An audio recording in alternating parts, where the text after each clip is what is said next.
Good day, everyone. How y'all doing?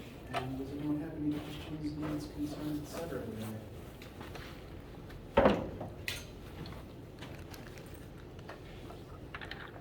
Alright. Well, it's Friday. With any luck, we might be able to wrap up on the relatively quick side of things. Today, my main goal is to talk about power, which is the last concept that I'd say is really part of Chapter 2. Now, the way that the textbook, the course, is based on divvies up concepts, that book includes momentum in Chapter 2, which is why that there's a momentum question on both the quiz and the homework. Now, I consider momentum to be part of Chapter 3, because next week is just entirely going to be momentum and collisions. So I would normally just call Chapter 2 done after today. However, there is that momentum question on both assignments, and since some people have already finished the assignment, I don't want to just tear that question out of there and mess up their score.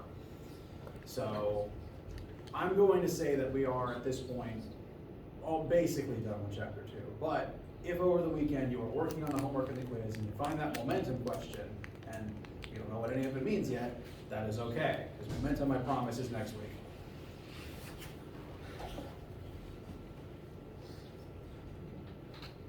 So I just want to make that one clear. After today, after covering power, that's what I consider to be Chapter 2 done. Work on the assignments, and any remaining momentum-related stuff, I promise will make sense next week.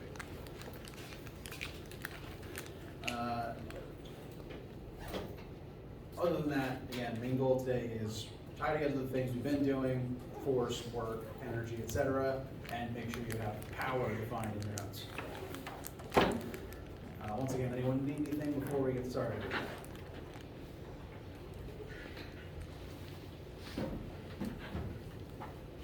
All right. So, to start off with a sample question, try to practice the things we've been doing the last couple of days. We've been talking about how whenever you use force, you use up energy to do work. And that work uses, transfers, and transforms energy between various states and between various objects. We talked about two different forms of energy in detail, those being kinetic energy and gravitational potential energy. So we're going to look at one more example that ties work and those two forms of energy into each other.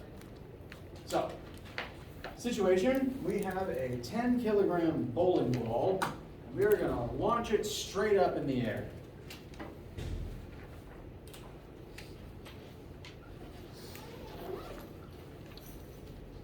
At a launch speed of 25 meters per second. I don't normally recommend throwing a bowling ball straight up because you don't want to be standing where it comes back down. But the fact that it's going straight up is going to be important for our calculations. So, we have its mass, we have its starting velocity. I will rewrite those over here with their variables. Find the marker with more ink in it.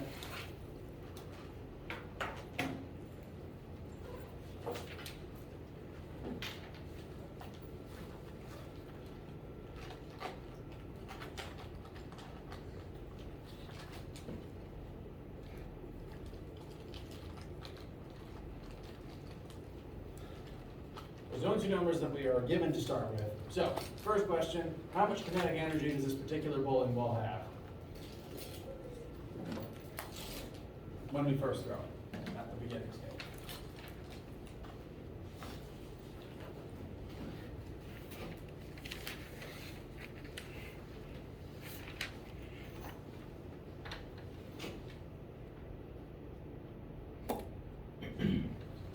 We would have to do 1/2 times mass times velocity squared. Correct. Excellent.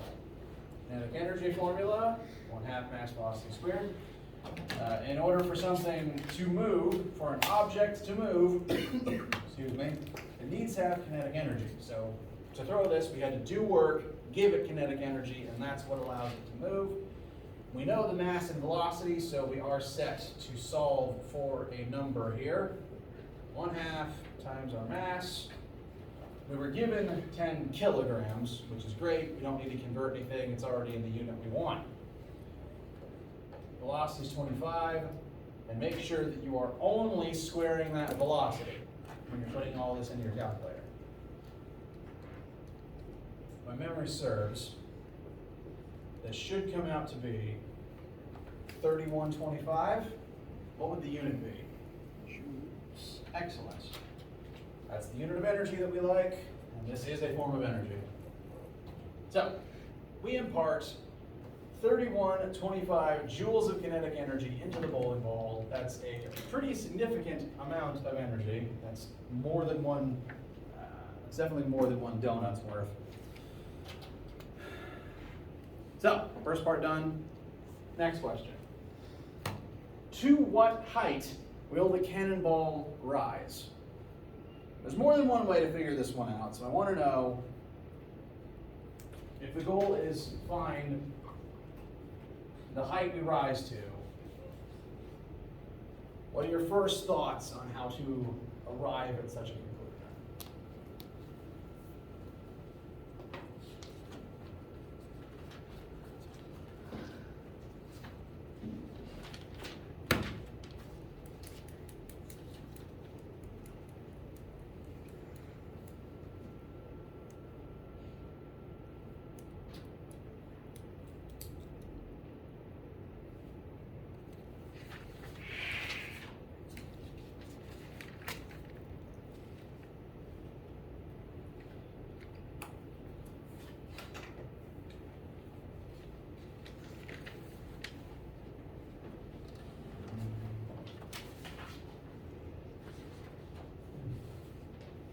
We do GPE.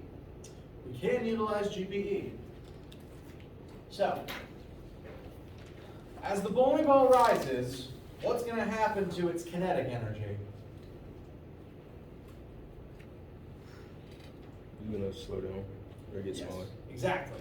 It's going to slow down on its way up, so that KE is going to drop as its velocity drops. Now, the law of conservation of energy tells us even if KE is dropping, that energy can't be destroyed, right? It has to go somewhere. So as it slows down on its way up, where's that energy going? Or alternatively, what is it turning into? Potential. Which form of potential? GP. GP. Since the energy can't be destroyed, all that initial KE must be turning into something else. And since it's rising to a certain apex, we know it must be turning into GPE. Because in general, when something is rising up through the air, gravity does work to turn KE into GPE. So, all of this initial kinetic energy is going to turn into GPE. And GPE is itself a function of height. So I'm going to plug in the KE number we've already got. And then the GPE formula, if you recall from Wednesday, I almost said yesterday, is mgh. We know the mass, we know gravity on this planet, which means we can solve for the height it rises to. That would be the height at which all of the KE it had turns into GPE. So 3125 equals 10 times the magnitude of gravity. The caveat with this formula is there's an invisible absolute value bracket around that G, because we get rid of the negative, because GPE increases as you rise, it doesn't decrease. It's the one trick with this formula. And if memory serves, that should give us about 32 meters, which is pretty good. You threw this up 10 stories.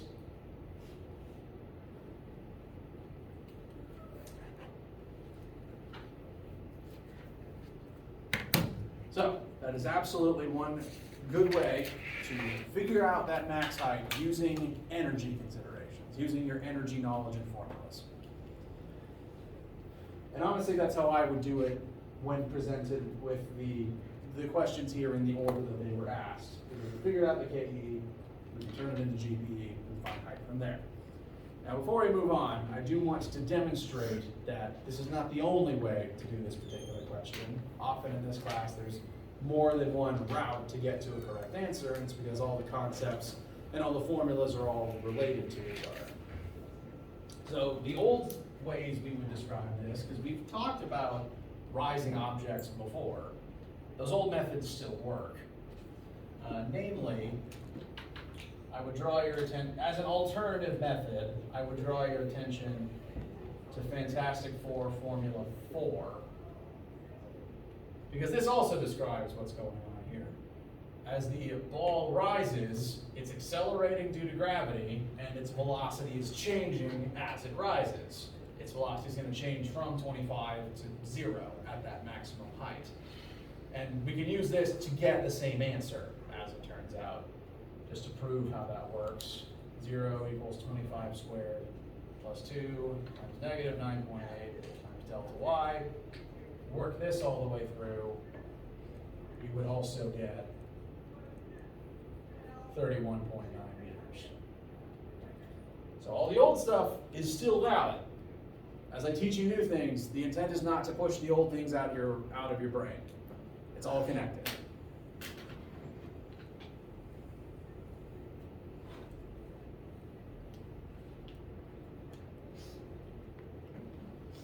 All right so far?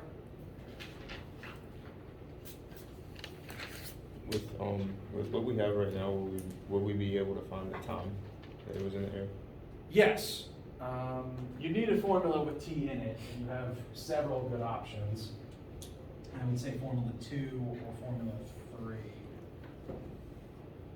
You could absolutely find hang time.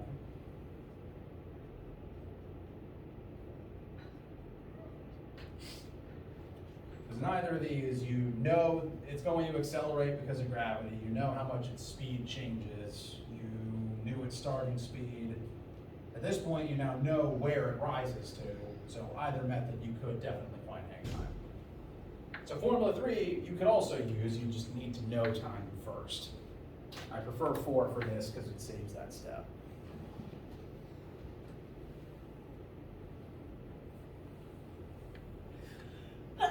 Last question. All right. Last question on this slide, and it's more of a concept question, even though it does have a number answer. How much work does gravity do on the ball as it rises? And then separately, how much work does gravity do on the ball as it falls? Now, I've mentioned several times that any force is capable of doing work, and that's still true. The caveat being, the force has to be parallel in the same axis as the displacement. Now, in a lot of other examples, when we're pushing objects side to side, gravity's perpendicular in that case, so it's not doing any work.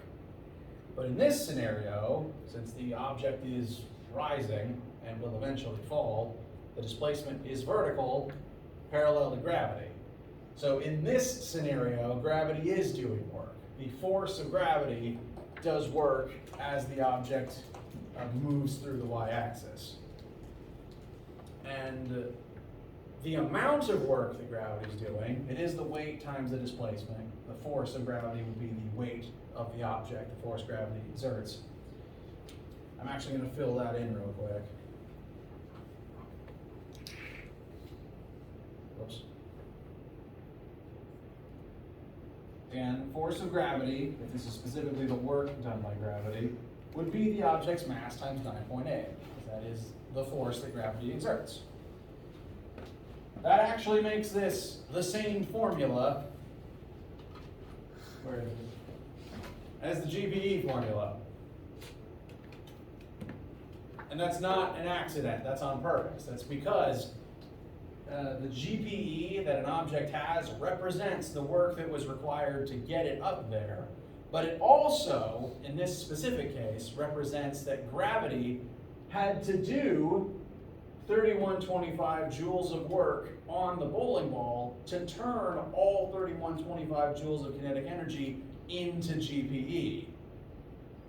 it had Ke, and something has to do work in order to transform energy between types, because the purpose of work is to use, transfer, and transform energy.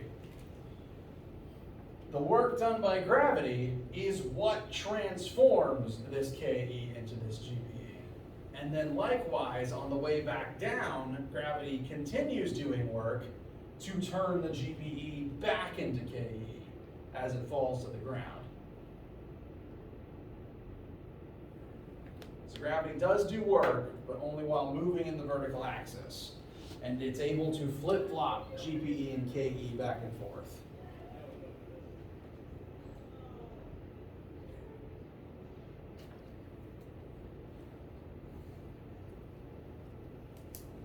Feel all right?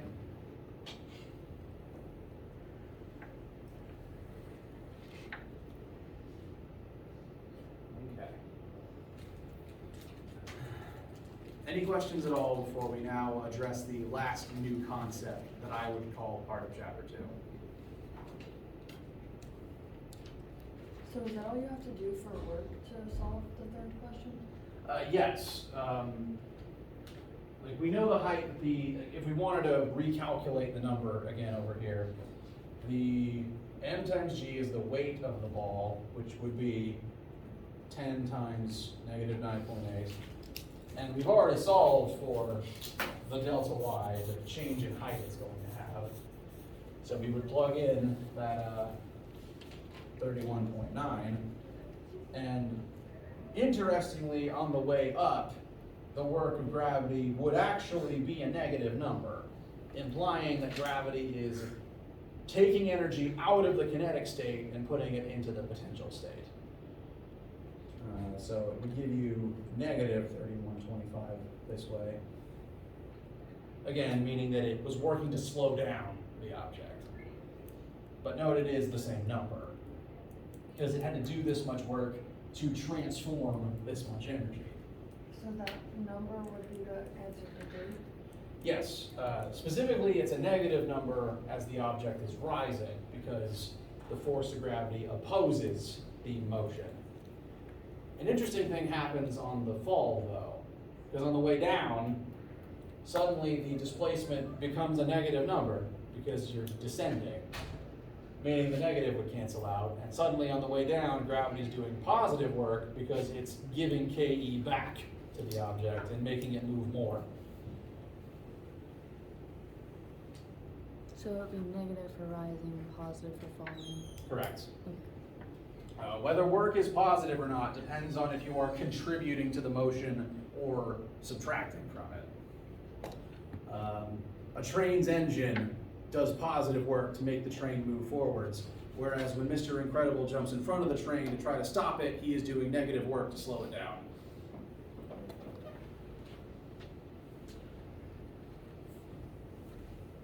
Does that sound all right? All right.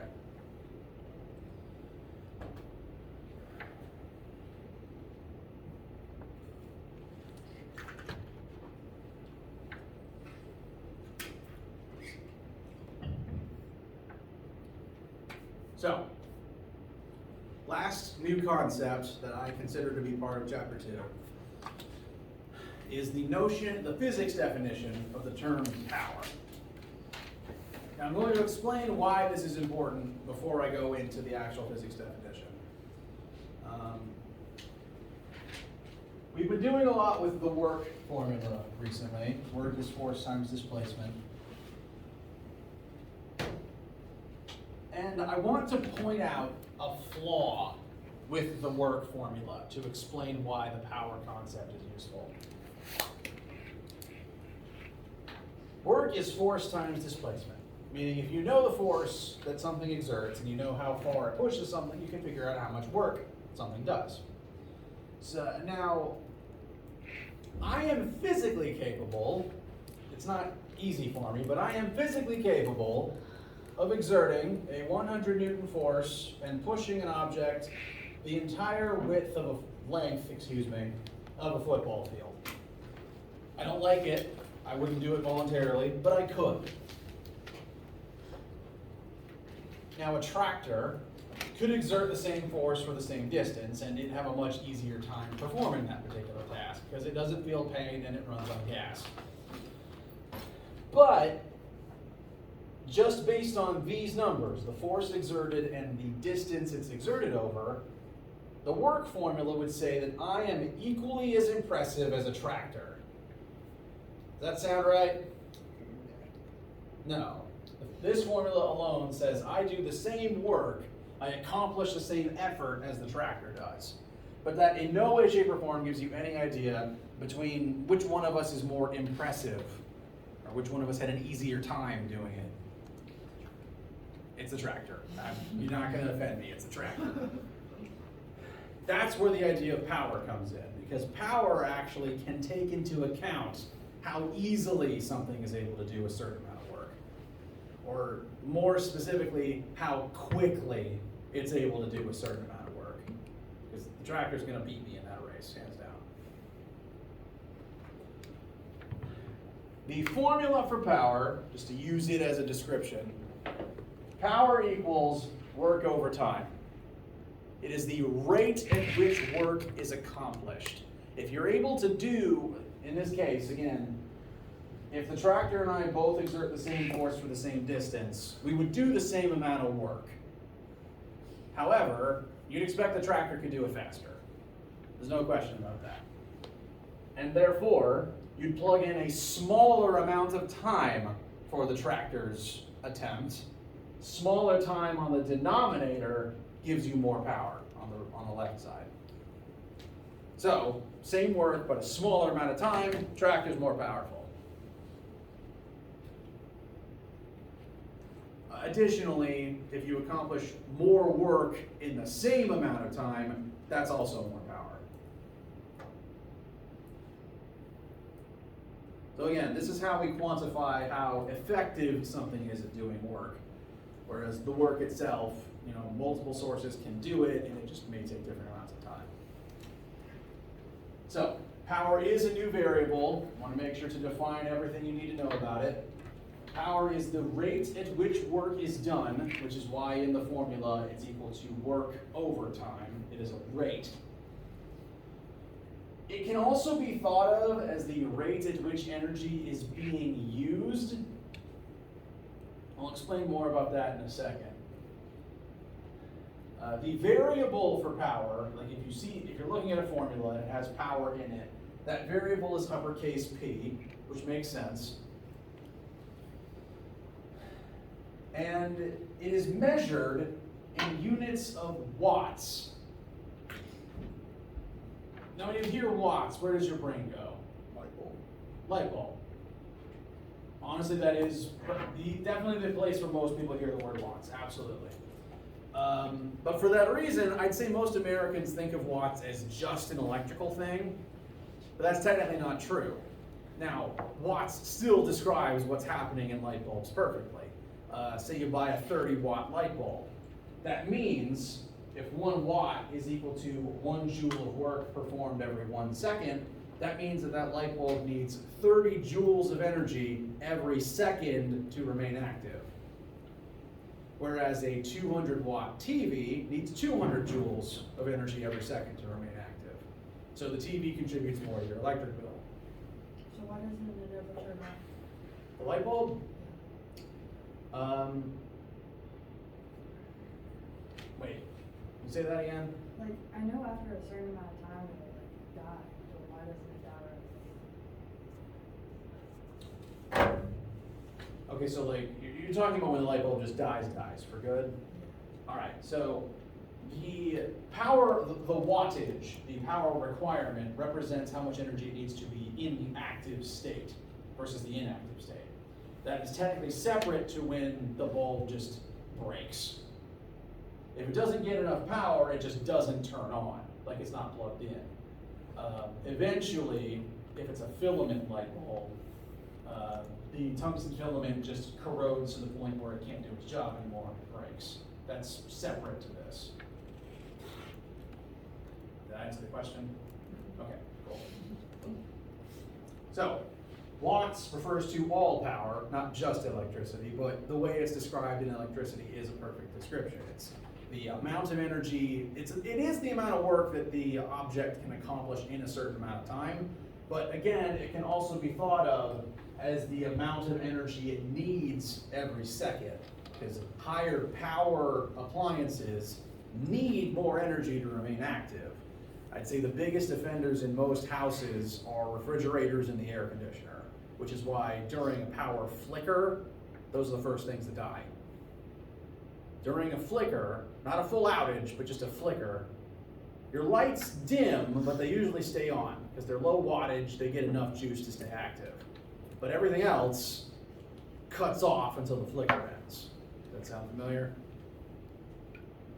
That is again because of the energy, the difference in energy requirements.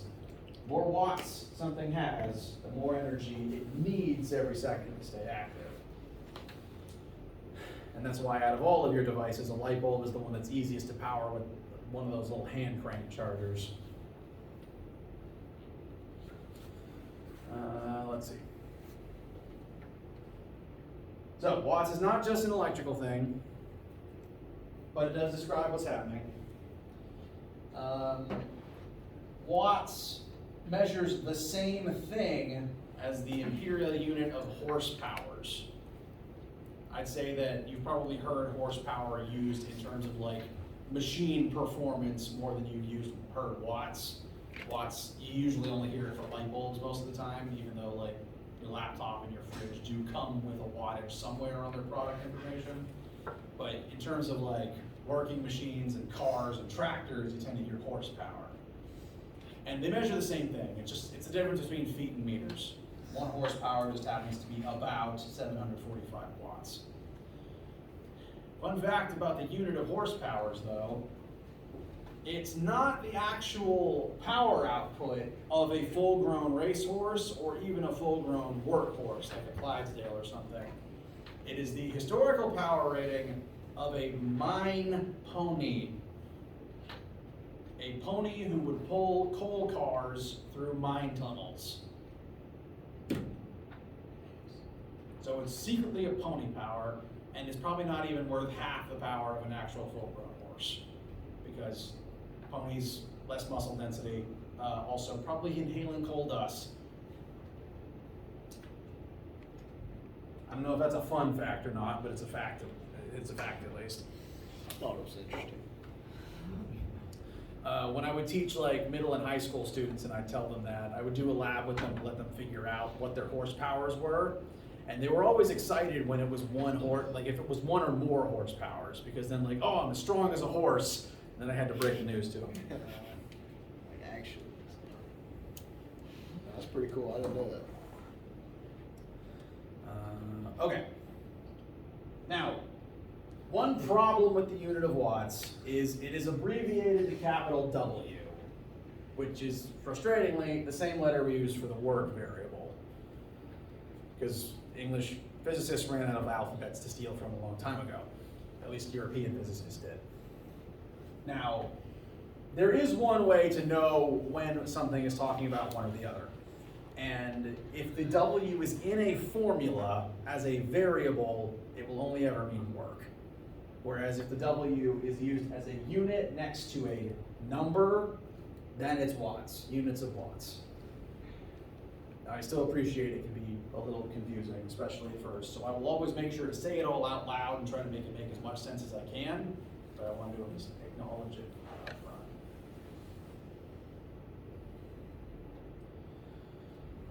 front. So, power is the rate at which energy is used. If you or a machine have a high power output, it means you can do a lot of work in a short amount of time, but you also burn a lot of energy in a short amount of time.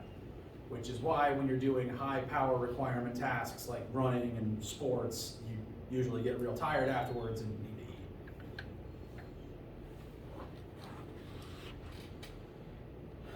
How do you feel so far? All right. So, let's make sure to get a bit of practice for that in your notebooks. We're going to use this example to compare again the difference between work and power, how they can mean different things. it's moving day, and lucky you, you somehow figured out how to hire some robots to move all your stuff for you.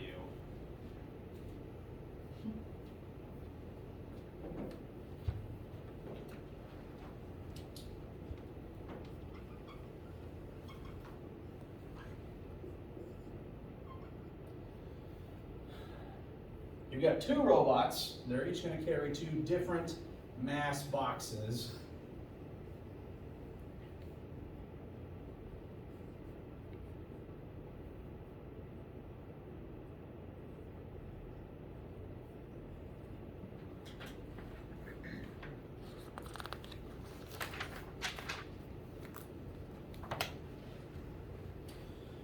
Robot 1 has a 3 kilogram box, and it manages to run up 10 meters vertical of stairs in 1 minute. So to write that as T1 equals 60 seconds, so our formulas want seconds instead of minutes. Seconds is the officially established metric unit of time. Robot 2 carries a 2 kilogram box up the same 10 meters of stairs, but it manages to do so in half the time, which I will write as half a minute, 30 seconds. I want to make it clear, you don't plug in minutes, you don't plug in 1 and 0.5, it's seconds.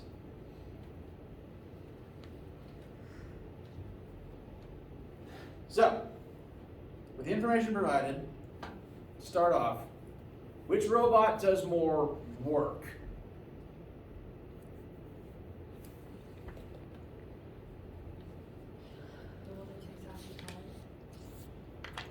You'd think that, but technically no. Because if you'll recall, the work formula doesn't factor in time. Power does, which is what we're going to get to in a second. Power does factor in time, but work actually doesn't. Work is just force times displacement. And here they're going to exert different amounts of force because they're carrying different weight boxes, different amounts of force over the same distance. The time has yet to become a factor. So just in terms of work, we're going to find robot 1 actually accomplishes more work in this specific scenario. Again, just based on this formula.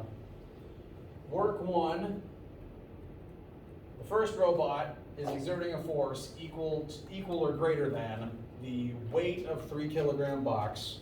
So for force, I'm going to plug in 3 kilograms times the magnitude of 9.8, just to represent the force needed to lift such a mass box. And it runs up 10 meters vertical of stairs. So I want to note here, the force the robot exerts is vertical, and it's moving up 10 meters vertical, like just the vertical axis. And I believe that comes out to about 294 joules of work done by robot 1. Robot 2, same distance, but it's lifting a less massive box. So we're plugging in 2 instead of 3. It's using less force during this time, and so its work total comes out to be about 2/3 of the other one, at about 196. So in terms of just workload, in terms of energy requirements, robot 1 does more work just because of the increased force. However, your original assumption was correct about the power output of each robot, because power is the one that factors in time.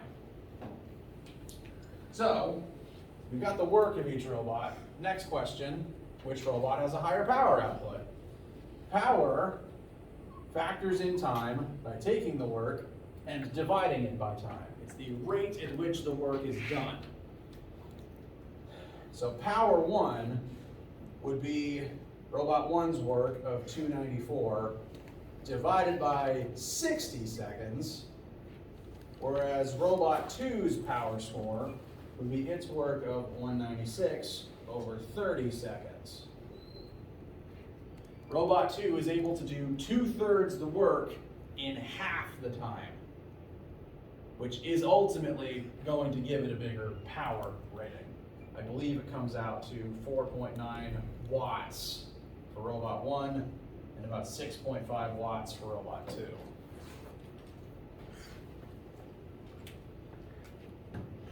So arguably, robot 1 is stronger, it's exerting the greater force, but robot 2 is faster.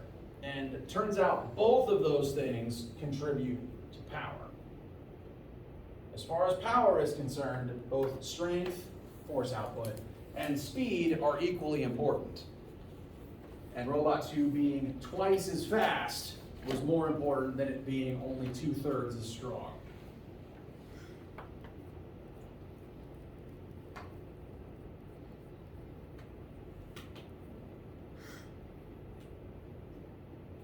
So the work and power can be different. Like you have different winners in each category. This is like the difference between the slow tractor towing more weight versus the quicker pickup truck getting the thing to the destination faster.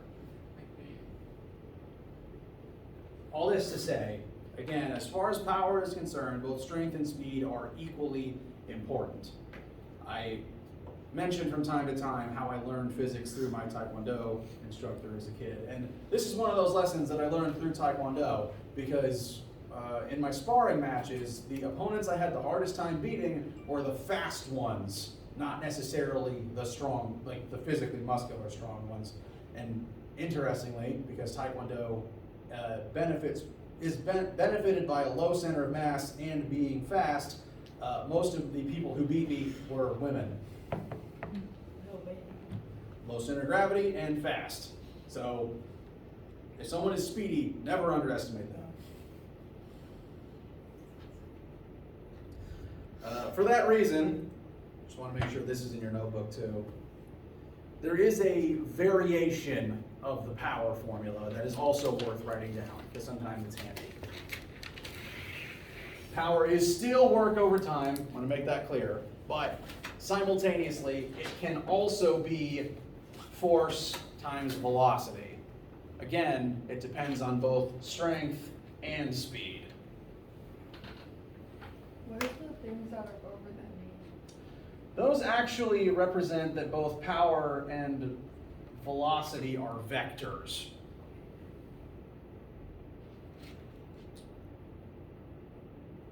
Wait, power's not a vector, is it? Hold, please.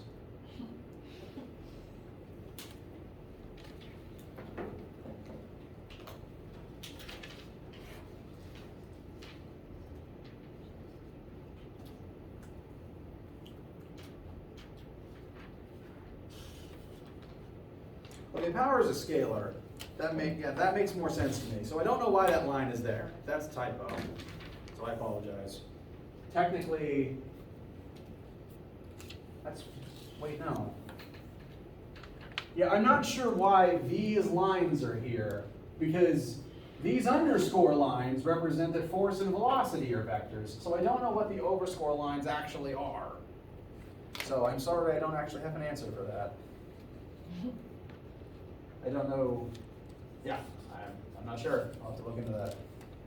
Sorry. But force and velocity are both vectors, and the way this math works, they actually cancel out, because this should actually be two parallel lines instead of the letter P. This is, again, parallel.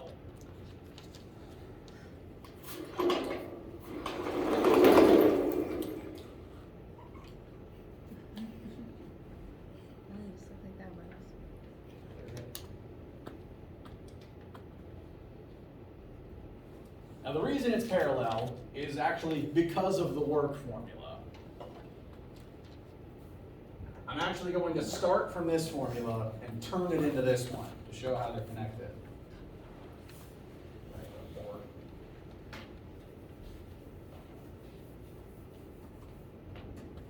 Power equals work over time.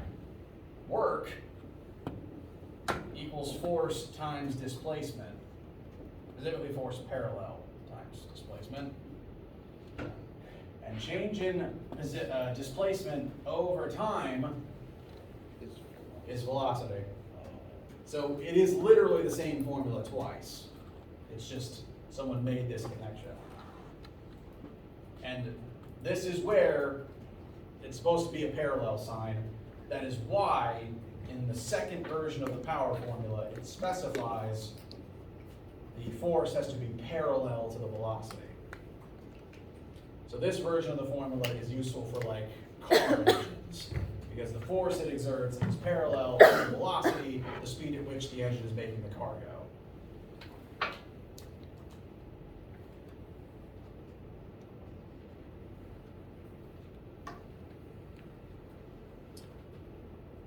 How you guys feel?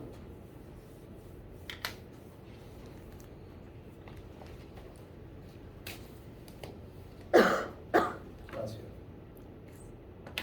Do we want to use our formula sheets on the test? Yes. Your formula sheet is your resource for every assignment.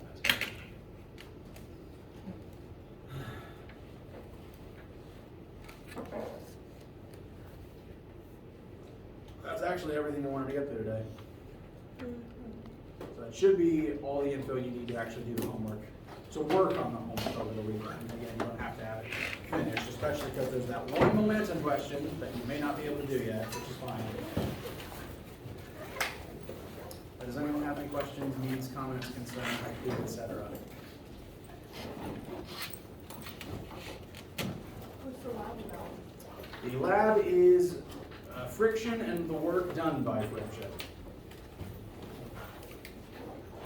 And then next week, it'll be about momentum and collisions. We're going to set up air hockey tracks and slam things into each other. Next week.